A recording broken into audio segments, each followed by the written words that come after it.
Winter is back with a vengeance across the north central states. You can see the snow we've put down already in Melrose, Wisconsin, 5.5 inches, 5 in Millbank, South Dakota, and 5 in Rochester, Minnesota. But this is the appetizer. This is a snack compared to the totals we're going to see throughout the week. Let me show you the band here on satellite and radar. You can see from Rapid City to Minneapolis, Green Bay, stretching into Madison, Wisconsin, out through the mitten of Michigan and up to the UP, the Sioux getting some snow as well. And this is what we'll see. Commit this band to memory because you'll see it a lot over the next 36 hours or so. We're going to have that snow nearly continuous for that stretch of time. These are the final numbers we're looking at by the time the band has dissipated and the storm has moved back to the north and east. Rapid City, about 1 foot to 1.5 feet of snowfall. Sioux Falls, more of the same. If you live in Bismarck, Fargo, or Duluth, you're in that 3 to 6 inch range, not quite as high in terms of the numbers.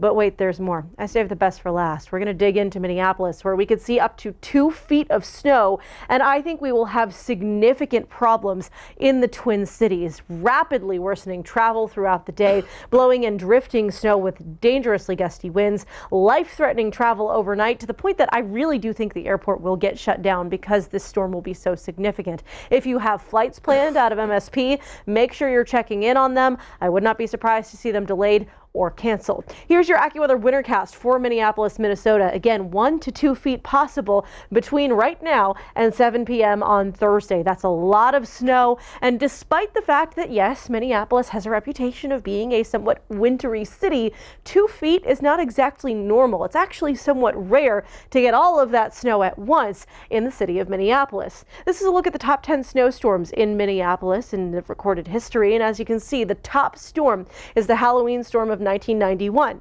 With that storm, we saw about 28.4 inches of snow.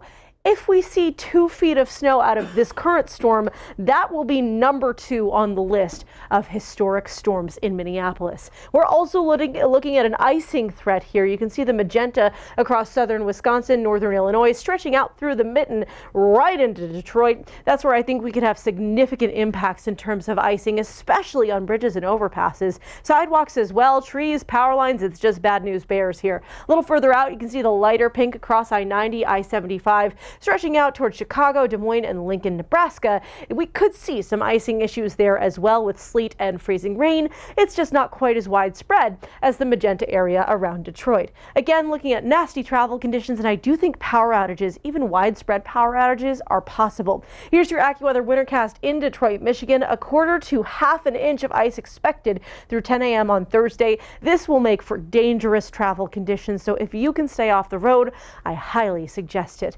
The last punch here, it's like salt in the wound. Not great, but you know, it's just what we deal with. Minneapolis, you can see the temperatures just plummet.